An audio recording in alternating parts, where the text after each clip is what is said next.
કારણ વિના વલ્લભે કશું જ આપ્યું નથી. સેવા, સ્મરણ, સત્સંગ, રીત, પ્રીત આ બધું કારણ સહિત આપ્યું છે. નહીતર ડોલોત્સવ પછી ક્યારેય ઠાકોરજીને ખેલાવાય નહીં. પણ વલ્લભે આજ્ઞા કરી શ્રીજી બાવાએ, કોને? ગોકુળનાથજીને. એટલે એ ઘરમાં રંગપંચમીએ પણ ખેલાવાય. આપણે આપણા ગુરુદેવની આજ્ઞા પ્રમાણે કરવાનું. તો કાલે એવી રંગપંચમી,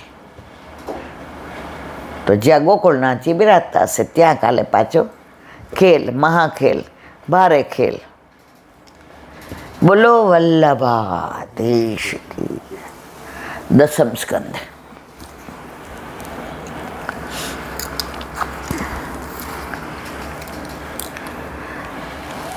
પૂજ્ય જીજીના યુગલ ચરણારવિંદમાં દંડવત પ્રણામ. દસમ સ્કંદ. વસુદેવજી કંસને સમજાવે છે. સમજેલાને કોઈ ન સમજાવી શકે. ઊંઘતા હોય એને જગાડે, જાગેલાને જગાડી શકાય નહીં, સમજેલાને સમજાવી શકાય નહીં. તમે સમજેલાને સમજાવવા જાઓ ને, કંસ કેવો હામો થઈ ગયો એમ તમારી સામે થઈ જાય. એક વચનામૃતમાં સાંભળ્યું હતું કે તમને એવું લાગે ને તો એકવાર સમજાવાય, બીજી વાર થોડો આગ્રહ કરાય અને ત્રીજી વાર આપણે સમજી જવાય. સમાધાન શોધાય, સંઘર્ષ ન કરાય. ગમે એટલું હોય, તમે શાંત રહ્યો ને તો સંઘર્ષ ન થાય. જીવનમાં ક્યારેય પણ કાંઈ હોય, સમાધાન શોધાય, સંઘર્ષ ન કરાય. કારણ કે આપણે જે પણ ક્રિયા કરીએ છીએ, આપણા ઘરે આપણા માથે બિરાજતા આપણા ઠાકોરજી પ્રસન્ન રહે એમ કરવાની. બોલો ભાગવત ભગવાન કી.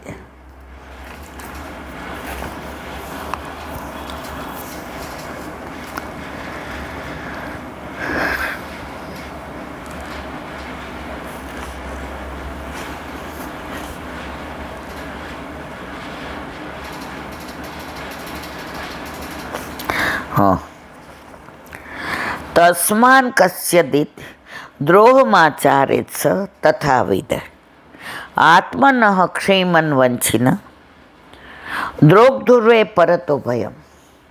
હે કંસ, તને કોઈથી મૃત્યુનો ભય લાગે છે તેમ તારાથી પણ કોઈ ભયભૂત બનતું હોય. તને મૃત્યુનો ડર લાગે છે અને તારાથી આ બધાય બીએ છે. ઘણા એવા અકોણા હોય, કાંઠિયાવાડીમાં કેવા અકોણા એટલે એ હખણા રહીએ જ નહીં. એની ભાષા જેવી હોય કે આપણને એમ ત્યાં વાગે છે. તો કે તારાથી ઘણા બીતા હશે. તો તારાથી બધા બીએ છે ગમે છે, તો તને મૃત્યુનો ડર શું? મૃત્યુનો ડર એટલે લાગે છે આપણે ખોટું કર્યું હોય ને એટલે ડર લાગે. માર્ચ મહિનામાં દરોડો પડે ફાટી પડીએ. ઓલા ચોપડામાં ખોટા હિસાબ હોય, પણ જેણે ખોટું કર્યું જ નથી લે ચોપડા. ઓલાને એમ તે ખોટા 2 કલાક બગાડ્યા. તમે ચોપડા ખોટા જીવનના લખ્યા નથી તો મૃત્યુનો ડર નથી. કંસને કેમ આટલો બધો મૃત્યુનો ડર લાગે છે? થાતા તો બધું થઈ જાય, ડરાવવા ને કાઢી મૂકવાને, ગાળો દેવીને મારી નાખવા ને ખોટા શબ્દોના ઉપયોગ કરવા ને. મૃત્યુની વાત આવી તો કેમ બીક લાગી? કર્મો ખોટા કર્યા છે. જેણે સારા કર્મો કર્યા હોય એને ક્યારેય મૃત્યુનો ડર લાગતો નથી. હે કંસ, તને કોઈથી મૃત્યુનો ભય લાગે છે, તેમ તારાથી પણ કોઈ ભયભીત બનતું હશે. એકબીજાને મૃત્યુનો ભય આપીએ તેના કરતાં એકબીજાના સહયોગી બનીએ તો નિર્ભય બનાય. વસુદેવજી કેટલું સરસ સમજાવે. જો કંસની ભાષા જુઓ અને વસુદેવજીની જુઓ. વાણી છે ને એ માણસનું પ્રતિબિંબ છે. એ બોલે એટલે ખબર પડી જાય. પછી આપણે એને પૂછવું જ ન પડે કે, એટલે વાણી ને પાણી એનું વ્યક્તિત્વ રજૂ કર્યા વિના રહે જ નહીં. આટલું કહેવા છતાં કંસ પર તેની કોઈ અસર થતી નથી. હોય આવા ડઠ્ઠર માણસો, ઘણાય સમજાવે પણ નો જ સમજવું હોય એ શું કરે. વસુદેવજી વિચારે છે કે આ માણસ છે કે પથ્થર છે. વસુદેવજીએ વિચાર, જે કંસ પોતાના બાપને જેલમાં નાખે, પોતાની પરણેલી નવી દુલ્હનનો ચોટલો ખેંચે, જે પોતાના બનેવીને ગમે એમ બોલે, એને કોણ સમજાવે? ઘણા એવા હોય, કોઈ યાર ન બને ને પછી એમ કે આપણે તો સાચું જ કહી દઈએ, ભલે ને એકલા પડી ગયા, ભલે સાચું જ કહી દઈએ.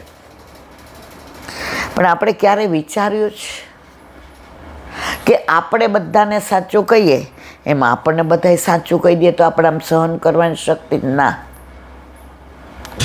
એટલે અહીંયા કહે છે વસુદેવ કે તું માણસ છો કે પથ્થર છો.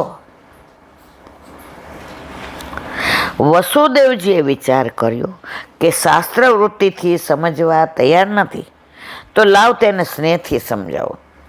જો ગ્રંથનું પ્રમાણ આપ્યું કે દેવકીજી તારી બેન છે, નવી પરણેલી દુલ્હન છે, એને તારે મરાય નહીં.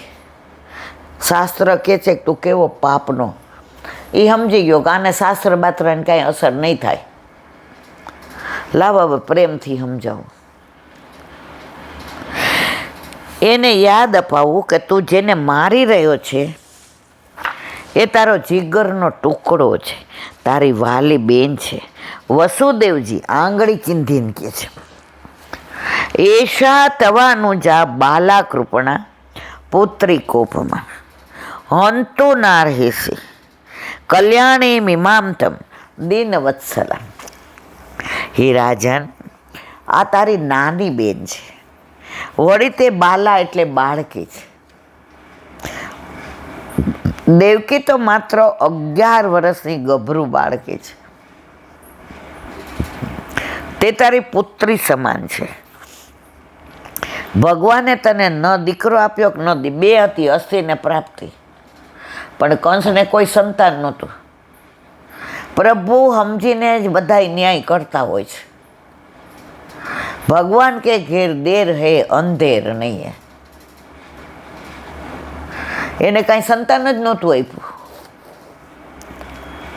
ત્યારે તે દેવકીને તારી દિલો જાન દીકરી માની લીધી. 11 વર્ષની હતી. તેને તેડીને તું ફર્યો છે. તેને બોલાવતા ને રમાડતા તારી જીભ સુકાતી ન હતી. તેને તારી છાતીએ વળગાડીને તું ફરતો હતો. શું કોઈ પોતાના જીગરના ટુકડાને કાપવાની ઈચ્છા કરે ખરા? શું કોઈ પોતાની આંખની કીકીને કાપવાનો વિચાર કરે ખરો? કંસ, તું વિચાર કર કે દેવકીને મારવા જતા તું તારો પોતાનો વધ તો નથી કરતો ને. દેવકીને મારીને તું તો રવ નરકનો અધિકારી જ બનવાનો છે. તને ખબર છે તું ખોટું કરે છે, સમજીને ખોટું કરે ને કોઈ સમજાવી શકે નહીં. તારો આટલો બધો સ્નેહ મળ્યા પછી જો દેવકી તારો વિરોધ કરતી હોય તો તે મારવા યોગ્ય કહેવાય. દેવકી તો કલ્યાણી છે. સૌરાષ્ટ્રમાં તો આજની તારીખમાં સારું કાર્ય કરતા હોય તો કુંવારકાના સુકન થાય તો બહુ સારું ગણાય.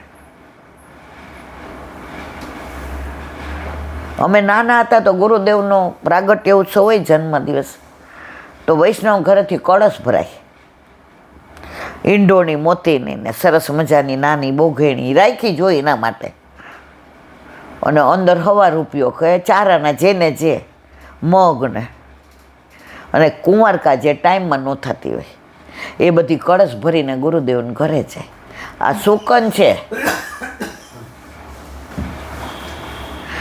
તો આવી દેવકીને તારે મારી નાખવી છે.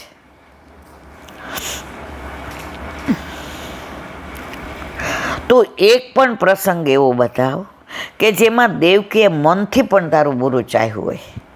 એના હૃદયમાં એક જ ભાવ છે કે ભગવાન મારા ભાઈ કંસને સુખી. બેન ગમે એવી હોય ને, મારો વીરો હોવરનો થાય,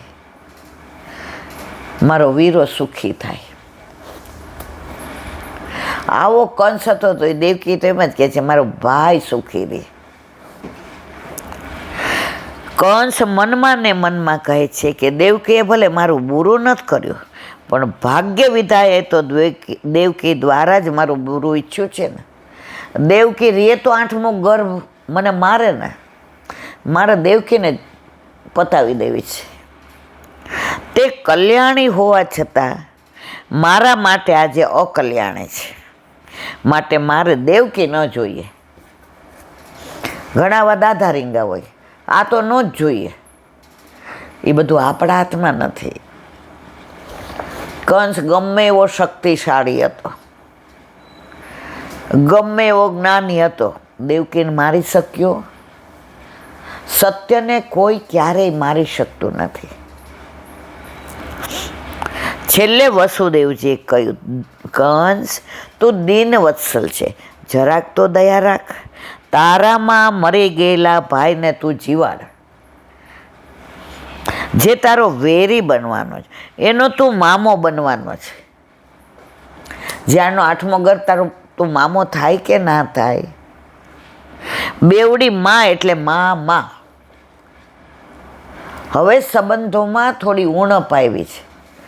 પહેલાંના જમાનામાં તો વેકેશન પડે એટલે ભાણિયા હોય કે ભાણી મામાને ઘરે જ જાય. માં વહેલા મોડી આવે તો ચાલે, અને મામા મામી એવું વાલ કરે કે એની તોલે કોઈ ન આવે. માં બે માં થાય ને એવું આપણા મામા હોય. અને અમે એ બધું અનુભવ્યું છે. અમારા મામા તો હજારો માં જેવા હતા. મોંમાંથી વાક્ય નીકળ્યું નથી અને વસ્તુ મળી નથી. કાઠિયાવાડમાં આજની તારીખમાં બેનનું, ભાણિયાનું, ભાણેનું, અમારી ભાભીઓ કોઈ દિવસ ઈલા બેન નો કહે, બેન જ કહે, કા મોટી બેન કહે. અહીંયા એમ કે રંજુબેન આવ્યા છે. ના, અમારે તો એ માન જ. બેવડી માં એટલે મામા. માતા કરતાં જે વધારે પ્યાર કરે તે મામા. માં જેટલો પ્યાર કરે તે માસી. માસી એટલે માં જેવી.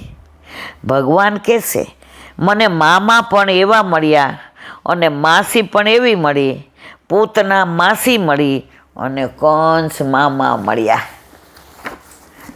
પ્રભુને આવા મળી જાય પછી શું કરે?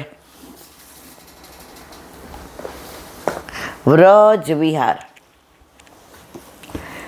આજે જેટલા વૈષ્ણવ આવ્યા બધા વ્રજની જ વાતો કરીને ગયા. વ્રજ ભૂલાય નહીં. ભૂલાય તો તમારો ને એનો સંબંધ ખોટો છે. ઘણા મને કે તમને વ્રજમાં બહુ ગમે. મેં કીધું બહુ જ ગમે, અને વ્રજ નહીં અમે બહુ ગમીએ છીએ. વારંવાર બોલાવે છે.